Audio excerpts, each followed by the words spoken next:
안녕하세요. 저는 경기도에 살고 있는 30대 여성입니다. 조용한 주택가에서 작은 카페를 운영하고 있어요. 결혼한 지 벌써 8년이 지났는데 지금 생각해보니 참 많은 일들이 있었네요.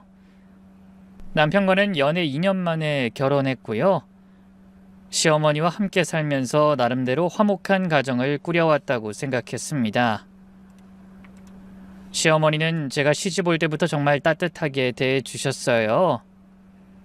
친정엄마가 일찍 돌아가셔서 늘 엄마의 정이 그리웠던 저에게 항상 조금이라도 따뜻하게 대해주려고 노력하셨던 분이죠. 시자부터 따고 괜히 부담스럽게 생각하지 말아라. 난 너를 며느리가 아니라 딸로 생각할 거니까. 너도 어려워하지 말고 편하게 생각해주면 좋겠구나. 라고 말씀하시며 부담감을 덜어주셨고, 그 덕에 시집살이 하면서도 큰 어려움이나 스트레스 없이 잘 지낼 수 있었죠.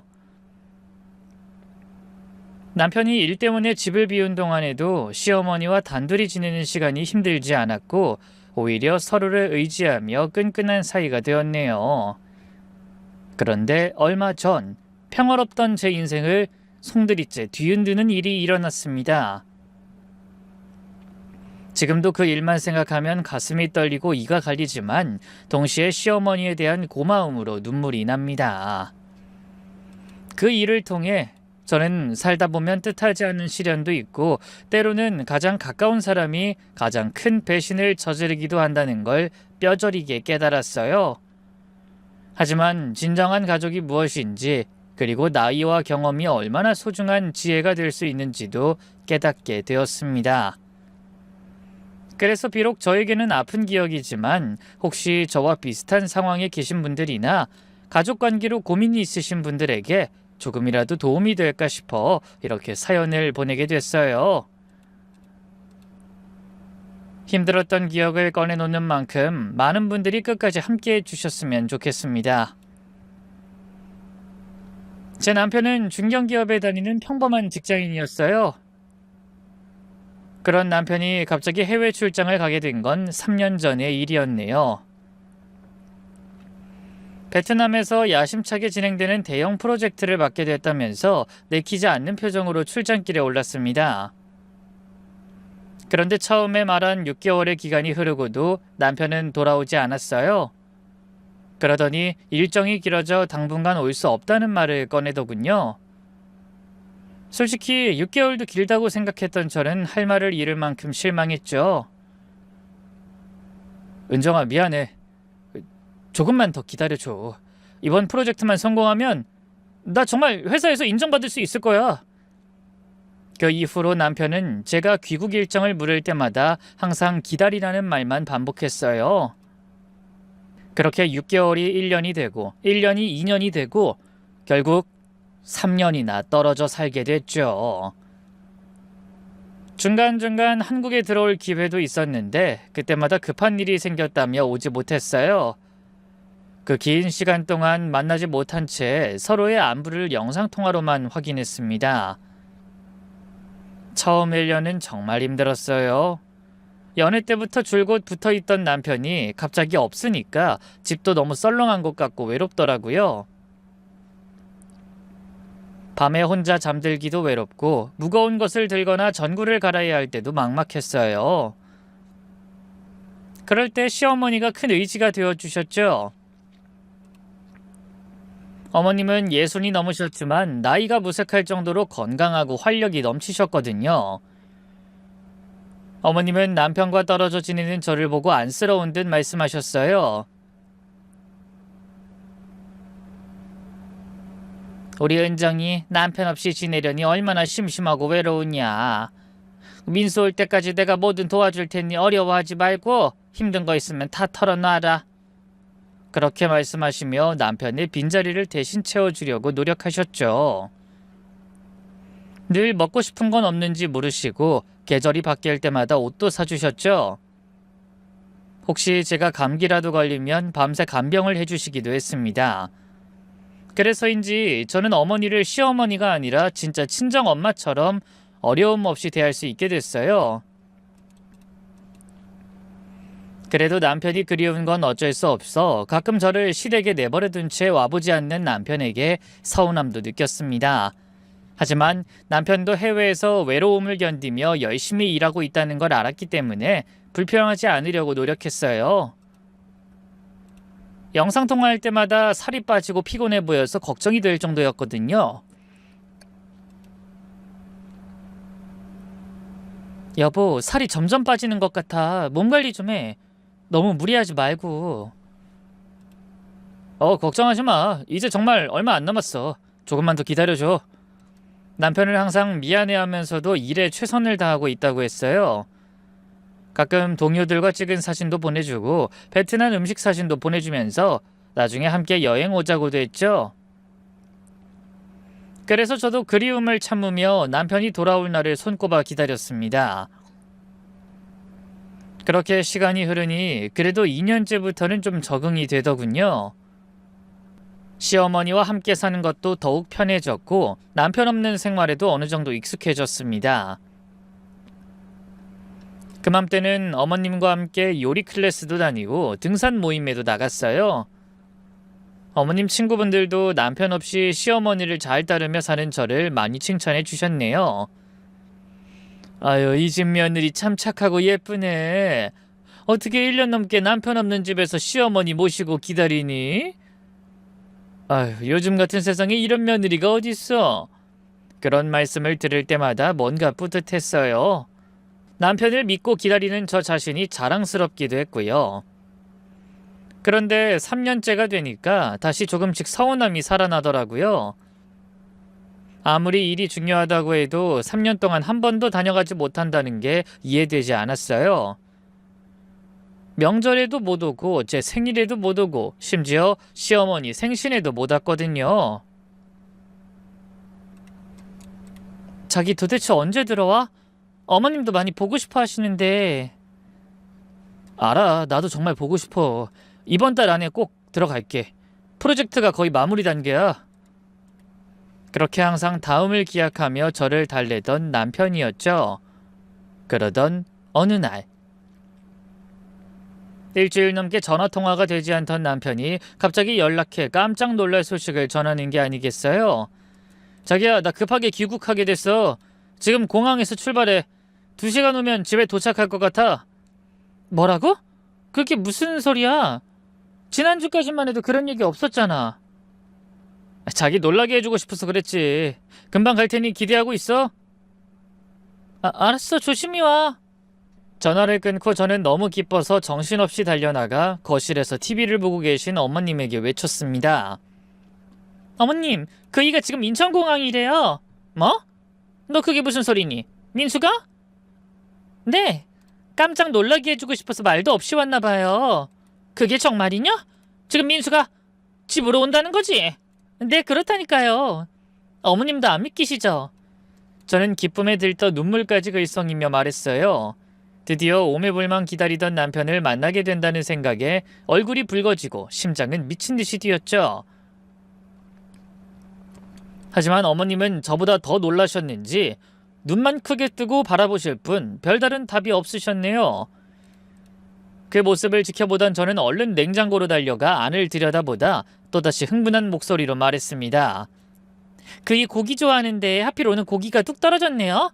어머님, 저 얼른 마트 좀 다녀올게요. 그때였어요. 시어머니가 갑자기 이상한 행동을 하기 시작하셨죠.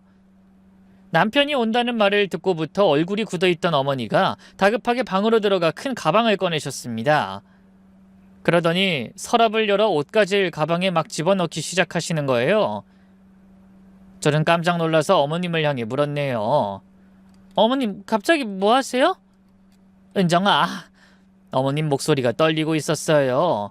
너도 빨리 짐 싸라. 네? 왜요? 민수씨 곧 와요. 당장 도망쳐야 해. 다급하게 외치는 어머님의 얼굴이 하얗게 질려 있었어요. 그동안 한 번도 본 적 없는 표정이었습니다. 평소에 그렇게 씩씩하시던 분이 갑자기 이유 모를 두려움에 사시나무 떨듯 떨고 계시는 겁니다. 어머님, 대체 무슨 일이에요? 갑자기 왜 이러세요? 설명할 시간 없어. 빨리 가방에 필요한 것만 챙겨. 지금 당장! 시어머니가 그렇게 당황하시는 모습은 처음 봤어요. 손까지 덜덜 떨면서 계속 창문 밖을 확인하시더라고요. 마치 누군가를 피하려는 것 같았습니다. 그런 모습을 보자 저도 덩달아 무서워지기 시작했어요.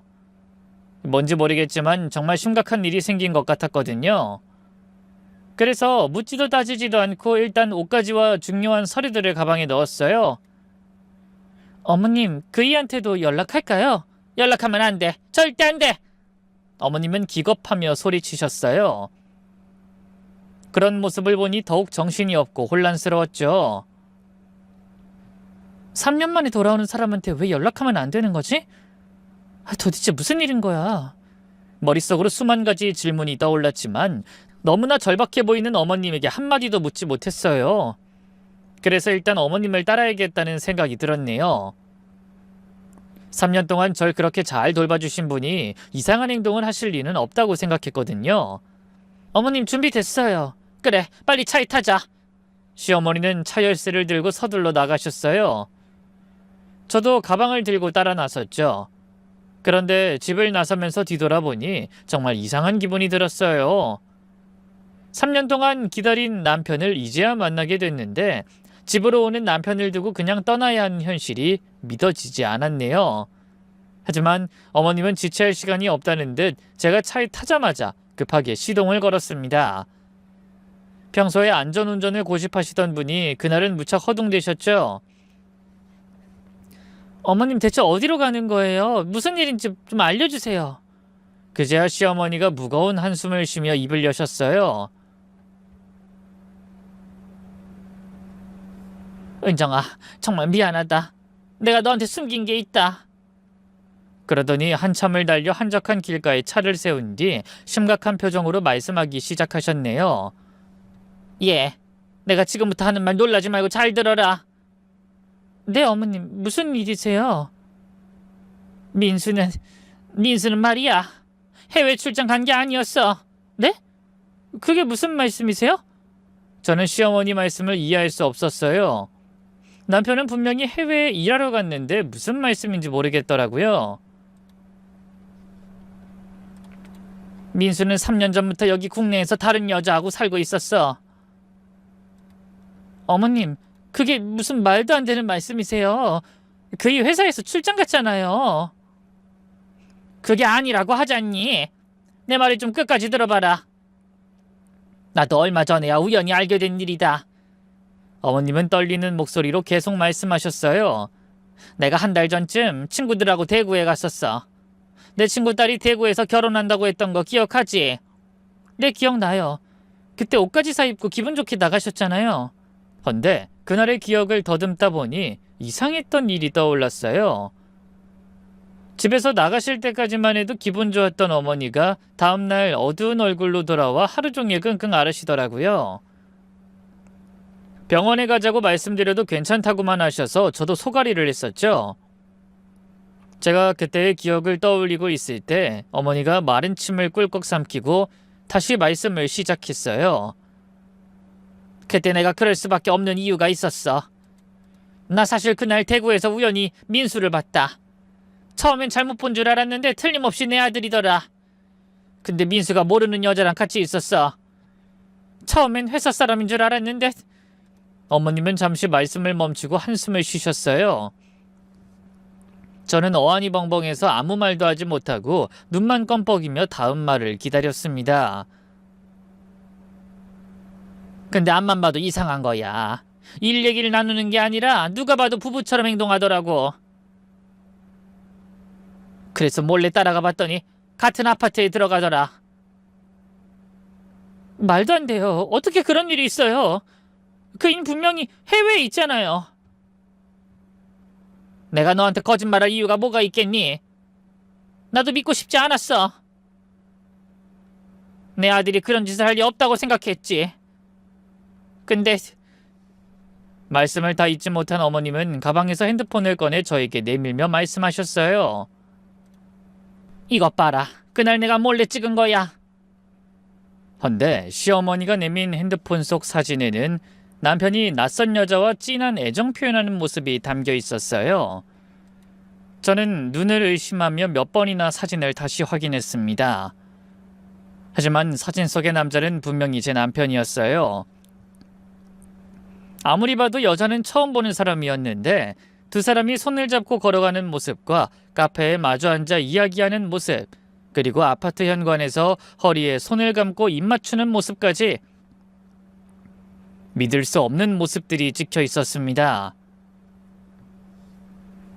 어머님, 이게 정말 이가 맞는 거예요? 너도 봤으니 알잖니? 저건 아무리 봐도 민수가 틀림없잖아. 믿을 수가 없어요. 저런 짓을 하느라 그동안 집에도 안 오고 해외에 있는 저를 속인 거란 말이에요? 어떻게 도대체 저 여자가 누구길래? 그래서 내가 사람을 좀 썼다. 사람이요? 그래. 그때같이 여행 간 친구한테 사설 탐정하는 조카가 있다더라. 그래서 그 친구한테 부탁해서 민수가 뭐하고 지내는 건지 알아봐달라고 했어. 그래서요? 며칠 후에 이 사진을 더 보냈더라. 이것도 한번 봐라. 시어머니가 더 많은 사진들을 보여주셨어요. 남편이 그 여자와 마트에서 장을 보는 모습과 외식하는 모습도 있더군요. 두 사람은 마치 정말 부부처럼 전혀 주의를 인식하지 않은 채 자연스럽고 편안한 모습으로 지내고 있었네요. 그 여자 이름이 정미영이더라. 30살이고 대구에서 사업하는 모양이야. 사업을요? 그래. 민수가 해외 출장 간다고 한 건 다 거짓말이었어. 실제로는 대구에서 그 여자랑 사업하면서 살고 있었던 거야. 저는 머리가 하얗게 변하는 기분이었어요. 3년 동안 해외에서 열심히 일한다고 믿었던 남편이 실제로는 다른 여자와 살고 있었다뇨. 근데 더 심각한 문제가 있다. 시어머니의 목소리가 심하게 떨렸어요. 그 탐정이 그러는데 그 둘이 요즘 돈 때문에 힘들어한다는 거야. 민수는 도박을 하고 저 여자는 분에 넘치는 사치를 부리느라 빚을 많이 졌다고 하더라. 도박이요? 고스톱도 못 치던 그이가 도박을 했다고요? 그래, 나도 놀랐다. 어쩌다 그런 못된 일에 발을 들였는지. 민수는 생전 안 하던 노름하느라 정신을 못 차리고 그 여자는 꼴에 사업한다시고 사치를 엄청나게 했다더라. 차도 최고급 외제차로 명품으로 도배를 하면서 살았나 봐. 저는 점점 더 충격에 빠졌어요. 남편과 도박이라는 단어가 너무나 어울리지 않았거든요. 그래서 이 둘이 지금 빚더미에 앉아있는 상황이야. 근데 그 탐정이 두 사람을 미행하다 카페에서 둘이 나누는 대화를 우연히 들었다더라. 무슨 얘기요? 민수가 날 치매 환자로 만들어서 요양원에 보내고 너는 바람 피운 걸로 만들어서 집에서 쫓아낸 다음에 우리 집하고 내 재산을 다 차지하겠다고. 사실은 탐정이 나한테 그 둘이 대화하는 걸 녹음해서 보냈더라. 근데 내용이 너무 충격적이라 차마 너한텐 들려줄 수가 없구나. 하지만 전부 사실이야. 내가 똑똑히 들었다. 그게 무슨... 아무리 여자한테 눈이 멀었다고 민수씨가 그럴 리가 없어요. 은정아, 민수는 이제 예전에 그 성실하고 착하던 내 아들이 아니야. 네가 알던 남편도 아니고. 오늘 민수가 온다고 한 것도 아마 그 계획을 실행에 옮기려고 오는 걸 거야. 저는 너무 충격을 받아 말이 나오지 않았어요. 3년간 믿고 기다렸던 남편이 저와 시어머니를 배신하다니, 그것도 바람을 피우고 재산을 빼앗으려 한다뇨. 어머님, 그게 정말 확실한 정보예요? 나도 믿고 싶지 않았다. 하지만 증거가 너무 확실해. 어머님은 눈에 눈물이 가득 고인 채 말씀하셨어요. 그 모습을 보니 모든 게 사실이라는 생각이 들며 갑자기 분노와 슬픔이 동시에 밀려왔습니다. 저는 남편도 없는 집에서 시어머니를 성심껏 모시며 살아왔는데 정작 남편은 자기 부모와 저를 상대로 그런 끔찍한 짓을 저지르려 했다니, 3년 동안 남편을 믿고 기다렸던 제가 너무 바보같이 느껴졌어요. 어머님, 그럼 우린 이제 어떻게 해야 해요? 당장 어디로 가시려고요? 일단 내가 아는 언니네 집으로 가서 신세를 지자. 네? 그분이 이런 상황을 아시나요? 그래, 어쩔 수 없이 다 얘기했지. 그 언니도 남편이 돈으로 사고쳐서 고생한 적이 있어. 그래서 우리 상황을 잘 이해해 주더라. 지금은 속썩이던 남편이랑 황혼 이혼하고 혼자 지내고 있어. 어느새 차는 시내를 벗어나 외곽으로 접어들었고 거기서도 30분 정도를 더 달려 조용한 주택가의 아담한 집 앞에 도착했습니다. 여기야, 들어가자. 그때 어머니와 비슷한 연배로 보이는 여성분이 나와 우리를 맞아주셨어요. 순자야, 고생했겠구나. 아이고, 며느리도 많이 놀랐겠네. 언니 고마워요. 이렇게 폐를 끼쳐서 미안하고요. 괜찮아. 우리끼리 무슨 그런 말을 해. 내가 그 인간 때문에 마음고생할 때 네가 얼마나 많이 위로해줬니. 얼른 들어와서 일단 쉬어. 집 안으로 들어가니 따뜻한 차가 준비되어 있더군요. 시어머니는 주인분과 조용히 이야기를 나누셨어요. 저도 그 곁에 앉아 생각을 정리하려고 했지만 정신이 없어 계속 넋이 나간 상태였습니다. 그러다 현실을 점점 깨달을수록 절망적인 마음에 감당하기 어려웠어요. 어머님과 친구분은 그런 저를 위로하려고 애쓰셨지만 흐르는 눈물을 주체하지 못해 힘들었네요. 아무리 생각해도 남편이 이해되지 않았고 제 지난 시간이 억울했습니다. 맘 같아서는 당장이라도 집으로 달려가 남편의 멱살을 잡고 묻고 싶었어요. 어떻게 그런 엄청난 짓을 벌일 수 있는지, 도대체 무슨 생각으로 그런 짓을 했는지. 하지만 한편으로는 남편을 보는 게 무서웠어요. 만약 아무렇지 않은 표정으로 오히려 큰 소리만 친다면 제가 얼마나 멍청한 인간이었는지만 다시 한번 확인받는 기분이 들 것 같았죠. 그날 빈집에 도착한 남편은 수도 없이 전화를 걸어왔어요. 하지만 어머니와 저 둘 다 연락이 되지 않자 그 뒤로도 며칠간은 핸드폰에서 불이 났습니다. 그러다 집을 떠난 지 일주일째 되던 날 시어머니가 상기된 얼굴로 누군가와 통화를 하시더군요. 네? 오늘이요? 알겠습니다. 정말 감사합니다. 어머님은 뭔가 중요한 대화를 나누시는 것 같았어요. 잠시 후 전화를 끊고 나서 복잡한 감정이 담긴 얼굴로 저를 향해 말씀하셨죠. 은정아, 네 남편이 부동산 사무실에 나타났대. 예상대로구나. 네? 부동산이요? 그래. 며칠 전에 도착하자마자 바로 부동산에 급매로 집을 내놓고 당장 팔아달라고 했다더라. 그래서 급하게 매수자를 구해서 오늘 계약하기로 했었나 봐. 그런데 그제야 이미 집이 계약되어 있다는 걸 알고 깜짝 놀랐다더라. 네? 계약이 되어 있다니요? 그게 무슨... 도대체 뭐가 어떻게 돌아가는 건지 모르겠어요. 사실은 내가 미리 다 손을 써놨어. 우리도 당하고만 있을 순 없잖아. 시어머니의 눈엔 결연한 의지가 보였어요. 민수랑 그 여자가 우리를 속이려고 한다면 우리가 먼저 움직여야지. 이대로 가만히 있다가 요양원에 갇히거나 집에서 쫓겨날 순 없잖니? 손을 쓰다뇨? 시어머니는 잠시 침묵하시더니 이렇게 말씀하셨어요. 사실 집이랑 땅을 내가 이미 다 처분했다. 언제 민수가 들이닥칠지 몰라서 그 전에 미리 팔아버린 거야. 저는 너무 놀라서 말이 나오지 않았어요. 네? 아니, 언제 그런 일을... 탐정한테 민수랑 그 여자 계획 듣고 나서 바로 움직였어. 어차피 집 명의고 뭐고 아직도 다 내 이름으로 되어 있었으니까. 그럼 민수 씨는 아무것도 모르고 이미 팔아버린 집을 또 팔려고 했다는 거예요? 그래, 당연히 몰랐지. 바람 피우는 거 들킨 것도 모르고 집 처분한 건 꿈도 꾸지 못하고 있었을 거다. 저는 시어머니의 치밀함에 감탄했어요. 동시에 남편이 얼마나 큰 실수를 했는지도 깨달았고요. 어머, 그럼 민수 씨는... 뒤늦게 우리 집에 이미 매도 계약이 돼 있다는 걸 알게 된 부동산 업자가 경찰에 신고한 모양이야. 이중 계약을 하려고 한 것도 문제인데 집을 팔겠다고 가져간 위임장도 조작된 거였을 테니까. 네? 경찰에 신고까지요? 그래, 다 내가 예상한 대로야. 부동산 사무소에서도 난리가 난 거지.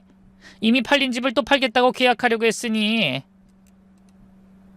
우리가 집 떠나기 며칠 전에 계약했기 때문에 등기부등본에는 아직 명의 변경 처리가 안 된 상태거든. 그제야 저는 상황이 어떻게 돌아가는지 조금씩 이해되기 시작했어요. 그럼 민수 씨는 어떻게 되는 거예요? 대가를 치르겠지. 거짓 위임장으로 부동산 거래를 시도하는 건 명백한 사문서 위조거든. 거기다 이중계약도 문제고. 지금 경찰이 사실을 확인하기 위해서 전화가 온 거야. 어머님은 이미 모든 걸 계획하고 계셨던 것 같아요. 어머님, 정말 대단하세요. 어떻게 그런 생각을 하셨어요? 나이 먹었다고 다 나쁜 건 아니야. 오랜 세월 쌓인 지혜는 무시할 수 없는 거란다. 그때 시어머니 핸드폰이 또 울렸어요. 여보세요? 네, 팀장님. 어떻게 됐나요? 시어머니는 전화를 받으면서 메모하고 계셨어요. 네. 아, 그래요? 아, 정말 고마워요. 네, 모든 증거 잘 받았어요. 그리고 전화를 끊더니 절 보며 말씀하셨어요. 은정아, 민수랑 그 여자가 3년간 저지른 짓의 증거를 다 모았다. 어떤 증거요? 두 사람이 부부 행세를 했다는 증거랑 그리고 불법 도박한 정황들. 그러면서 탐정이 보내준 자료들을 보여주셨죠. 이것 봐. 민수랑 그 여자가 아파트 주민들 앞에서도 멀쩡하게 부부 행세한 모양이다. 증언을 확보했어. 근데 이걸 어떻게 활용하실 거예요? 내가 아니라 네가 해야지. 지금까지 당하고만 있던 게 억울하잖아. 그러면서 눈을 빛내며 저를 바라보셨습니다. 전 그런 어머님을 보며 얼결에 되물었죠. 네? 제가요? 그래. 민수는 사문서 위주로 이미 경찰에서 조사를 받고 있고 그 여자는 이제 너한테 상간녀로 고소당할 거다. 제가 상간녀 고소를요? 그래. 망설이면 안 돼. 들어보니까 바람 피운 걸 알고 나서 상간녀 소송이 가능한 기간이 정해져 있다더라. 너무 늦어지면 안 돼. 지난 3년간의 증거가 다 있어서 승소는 확실하니까 당장 하자. 이 인간들 제대로 눈물 쏙 뽑아놔야지. 어머님, 근데 이러다 민수 씨가 실형을 받게 될지도 몰라요. 괜찮으시겠어요? 아니, 당연하지. 고생해서 키워준 호람이를 치매로 만들 생각을 하질 않나. 시집살이 하면서 3년이나 기다려준 조강지처를 버리려고 하질 않나. 이게 인간이 할 짓이냐? 네가 이런 일을 당하는 걸 지켜보면서 내가 그런 썩을 인간도 아들이라고 감쌀 줄 알았니? 나는 널 친딸로 생각한다고 한 게 빈말이 아니다. 감히 내 딸을 배신한 대가를 치르게 해줄 거야. 어머님. 저는 어머님의 말씀이 감사하면서도 덜컥 겁이 났어요. 소송이니 경찰서니 저에겐 평생 인연이 없는 줄만 알았던 단어들이 너무나 성큼 현실로 다가오기 시작했거든요. 하지만 어머님은 망설임 없이 미리 알아둔 변호사 사무실로 전화를 거셨어요. 여보세요? 안녕하세요, 변호사님. 제가 지난번에 부탁드렸던 대로 상간녀 소송 바로 진행해 주세요. 증거는 충분히 있어요. 네, 부탁드립니다. 내일 증거 사진이랑 서류 들고 찾아갈게요. 전화를 끊고 어머님은 절 바라보며 말씀하셨어요. 은정아, 이제 너도 그 여자를 상대로 정신적 피해 보상 받아야지. 증거와 증인이 너무 확실하니까 발뺌할 수 없을 거야. 못난 아들 너한테 떠넘기고 이런 일까지 겪게 해서 정말 미안하구나. 내가 무슨 일이 있어도 이번 상간 소송에서 최고 배상금 받을 수 있도록 도와주마. 감사합니다, 어머님. 만약 저 혼자 이런 일을 당했다면 어떻게 해야 할지 몰라서 울기만 했을 거예요. 저는 울먹이며 어머님의 손을 잡고 고개 숙여 인사했습니다. 그러자 어머님은 안타까운 눈으로 절 바라보다 따뜻하게 안아주셨죠. 다음 날 아침 시어머니와 함께 변호사 사무실에 찾아갔어요. 그러고는 탐정에게 넘겨받은 자료들을 전부 보여줬죠. 변호사는 진지하게 모든 자료를 검토한 뒤 입을 열더군요.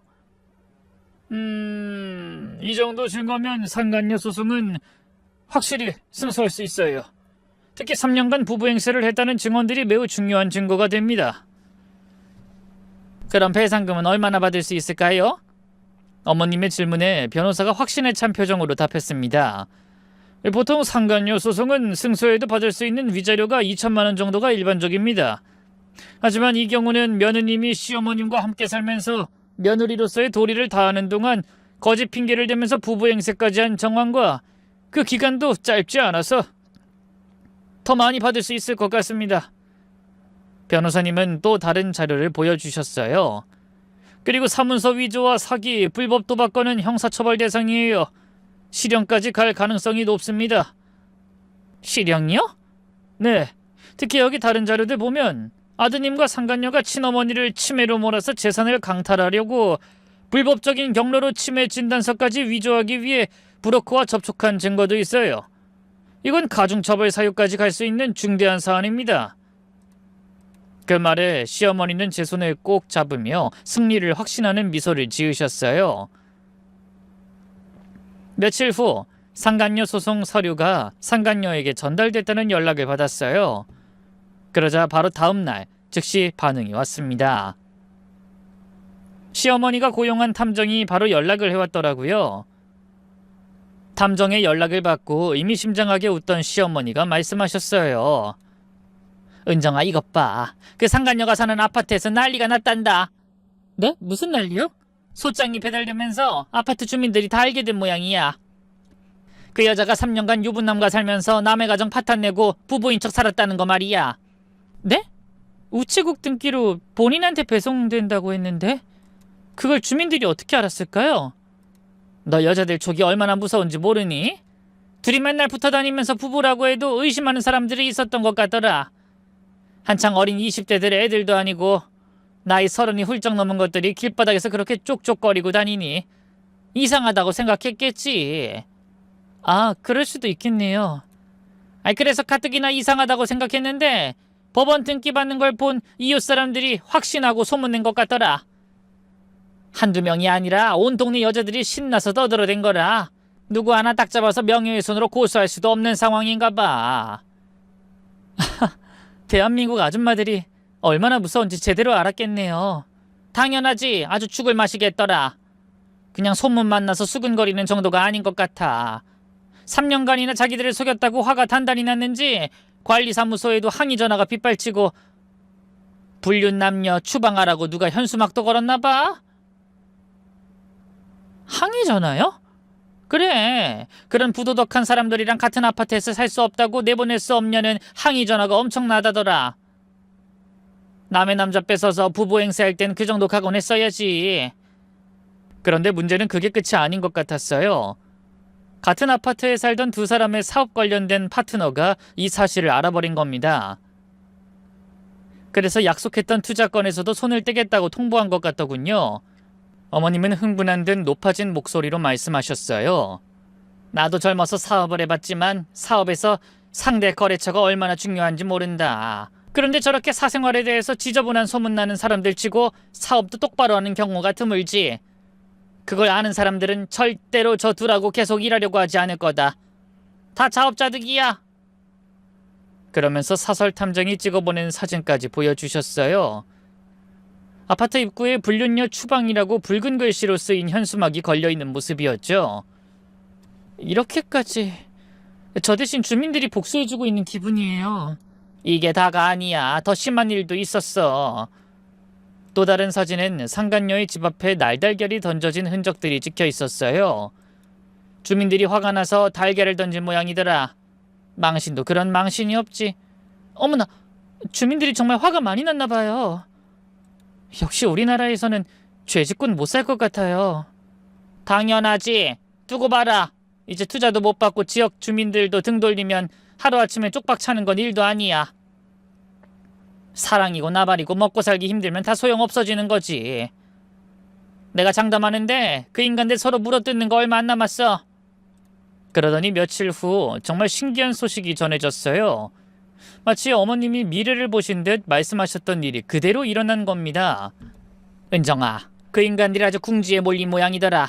민수는 지난번 사문서 위조랑 이중 사기 계약 문제로 경찰에서 조사받는 기간이고 소송당한 상간녀는 얼굴 들고 대구에서 돌아다닐 수 없는 지경이래.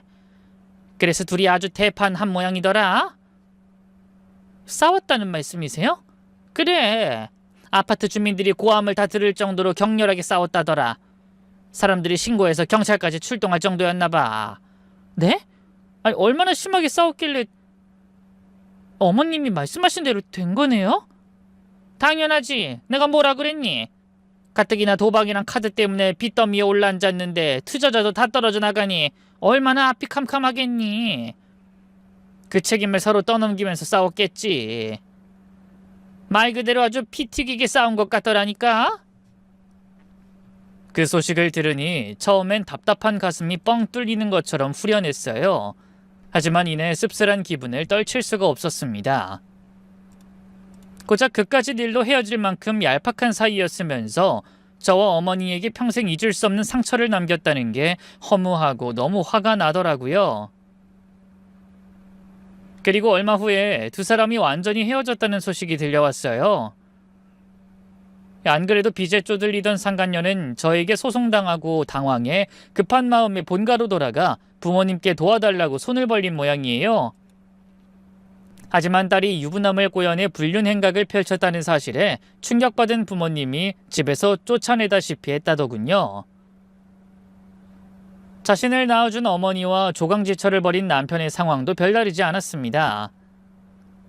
둘이 사업하면서 마련했던 아파트는 진작에 경매로 넘어가고 어머님이 집을 팔고 숨어버려 본가에도 돌아갈 수 없게 된 겁니다. 그래서 찜질방을 전전하다 간신히 친구에게 돈을 빌려 고시원에서 생활한다고 하더군요. 거기다 사문서 위조와 사기, 불법 도박 혐의로 계속 조사를 받으며 경찰서를 들락거려야 하는 상황이었죠. 결국 절망에 빠진 남편은 저와 어머니가 전화를 받지 않자 문자에 이어 음성 메시지까지 남기며 매달렸습니다. 자기야, 내가 정말 죽을 죄를 지었어.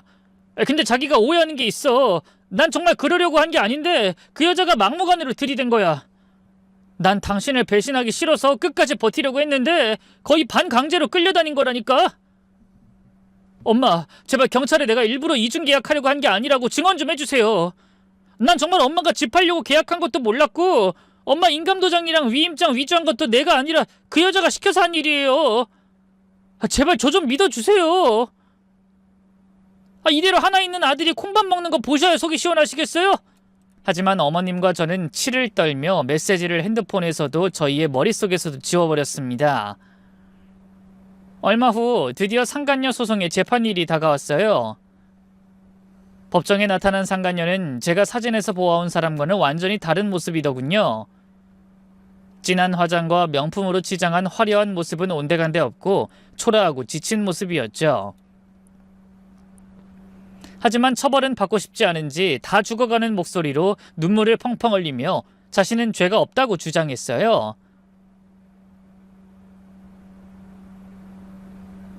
저는 민수 씨가 결혼했다는 걸 정말 몰랐어요. 저도 피해자인데 너무나 억울합니다. 상간녀는 끝까지 뻔뻔하게 발뺌하더군요. 하지만 만천하에 드러난 증거는 너무나 명백했어요.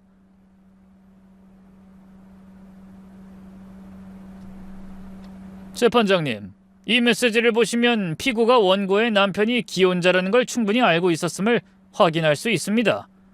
변호사는 상간녀가 남편에게 보낸 메시지들을 증거로 제시했어요. 여기 보시면 당신 와이프 때문에 우리가 고생한다라는 내용이 정확하게 명시되어 있습니다. 이는 피고가 원고의 존재를 명확히 알고 있었다는 증거입니다. 상간녀는 할 말을 잃은 듯 당황하더군요. 재판장님, 피고는 단순히 불륜을 저지른 것뿐만이 아니라 원고의 가정을 의도적으로 완전히 파괴하려 했습니다. 여기 또 다른 메시지를 보시면 피고가 내연남의 어머니, 그러니까 원고의 시어머니를 요양원에 보내고 원고를 내쫓으려고 함께 모의한 내용이 있습니다. 그 말에 법정에 있던 사람들이 모두 놀라는 분위기였어요.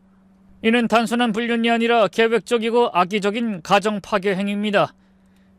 그 말에 할 말을 잃었는지 상간녀가 갑자기 울기 시작했습니다. 결국 판결이 내려졌어요. 여러 가지 증거와 주변인들의 증언으로 보아 피고는 원고 남편의 혼인 사실을 인지하고도 관계를 유지했음이 인정된다. 이에 피고는 원고에게 정신적 피해보상금 5천만 원을 지급하라. 판사님은 엄중한 목소리로 판결을 선고하셨어요. 피고의 행위는 단순한 불륜을 넘어 계획적인 가정 파괴 행위로 판단되며 응당 이에 대한 책임을 져야 한다. 판결이 끝나고 법정을 나오는데 갑자기 상간녀가 절 붙잡고 울면서 빌었어요. 은정씨, 제발 용서해주세요. 저도 그 인간한테 속은 거예요. 하지만 이미 늦어버린 뒤였죠. 그리고 얼마 후 이번엔 남편의 형사재판도 진행됐습니다. 사문서 위조와 사기 혐의로 기소된 남편은 결국 징역 2년을 선고받았어요. 피고는 모친의 치매 진단서를 위조하려고 시도한 것에 그치지 않고 실제로 인감을 도용하고 위임장 등의 사문서를 위조해 부동산 거래를 목적으로 행사한 혐의가 인정되어 징역 2형에 처한다. 그렇게 엄중한 처벌이 내려졌고 남편은 믿을 수 없다는 듯 넋이 나갔어요. 엄마, 은정아, 내가 잘못했어. 그거 전부 다 그 여자가 꾸민 일이야. 난 일이 이렇게 커질 줄은 몰랐어. 그 여자가 하도 괴롭히는 통에 그냥 계속 끌려다니다 여기까지 온 거야. 제발 용서해줘.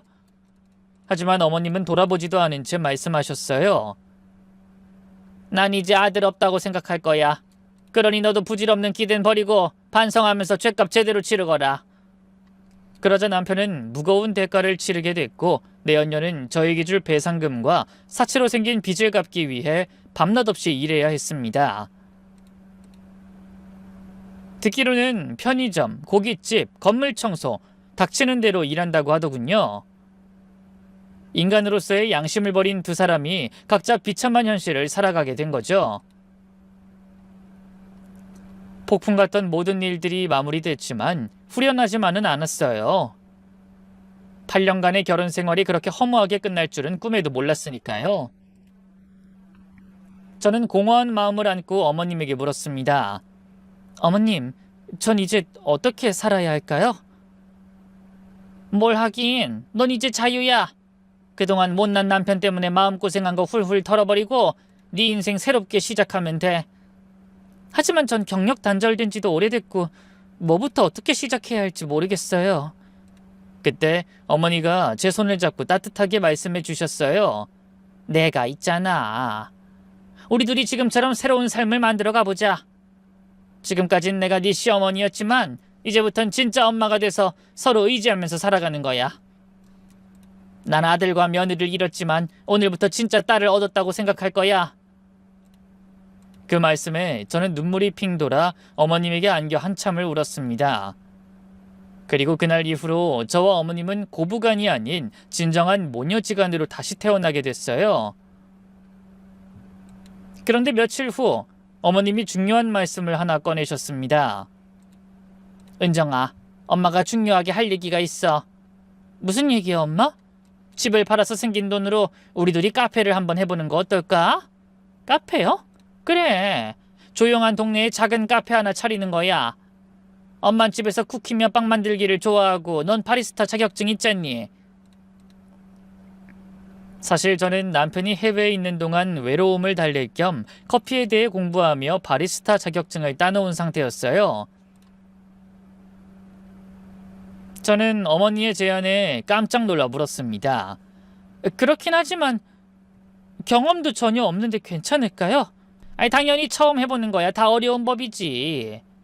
그래도 우리가 서로 의지하며 충분히 해낼 수 있을 것 같아. 욕심부리지 말고 내 가족한테 먹인다는 생각으로 엄만 빵을 굽고 넌 커피를 만드는 거야. 그렇게 말씀하시는 시어머니의 눈엔 희망이 가득했어요. 그 모습을 보니 저도 모르게 가슴이 벅차오르는 기분이었습니다. 얼마 전까지만 해도 저는 남편에게 뒤통수 맞고 만신창이가 된 마음을 어떻게 다스려야 할지 몰라 방황했거든요. 그런데 어머님의 제안을 듣고 새로운 일에 도전할 생각을 하니 갑자기 가슴이 뛰기 시작했습니다. 정말 우리가 할 수 있을까요? 은정아, 지금 우리한테 필요한 건 새로운 시작이야. 과거에 얽매여 있지 말고 도전해보자. 그래서 저희는 서로를 의지해 카페 개업 준비에 들어갔네요. 화려하고 복잡한 곳보다는 조용한 주택가에서 동네 주민들이 오가며 편하게 와서 차 한잔 마시고 갈 수 있는 따뜻한 공간을 만들고 싶었어요. 그래서 몇 주간 발품을 팔아 적당한 공간을 찾아내고 하나하나 정성을 들여 인테리어를 시작했습니다. 어머니가 좋아하시는 나무 소재를 많이 사용해 따뜻하고 아늑한 느낌으로 완성된 카페에 제가 키우던 화분을 가져다 놨죠. 개업 준비를 하면서 저와 어머니는 더욱 가까워졌습니다. 함께 메뉴를 연구하고 인테리어를 고민하고 작은 것까지 고민하고 의논하는 과정이 정말 즐거웠어요. 그렇게 카페를 운영하기 시작한 지도 어느덧 1년이 다 돼갑니다. 처음에는 뜸하던 손님도 어머니가 굽는 디저트와 제가 내린 커피의 향긋함에 이끌려 하나둘 카페를 찾기 시작했고 조금씩 단골 손님들도 생겨났죠. 사장님, 오늘도 그 쿠키 있나요? 네, 방금 구워낸 따끈따끈한 거 있어요. 여기 오면 정말 집 같은 느낌이 들어요. 따뜻하고 편안하고. 손님들의 칭찬을 들을 때마다 뿌듯했어요. 시어머니도 카페 일을 정말 즐기고 계셨죠. 은정아, 엄마 요즘 너무 행복하다. 손님들이 우리가 만든 음식을 맛있게 드시는 모습을 보면 너무 기뻐.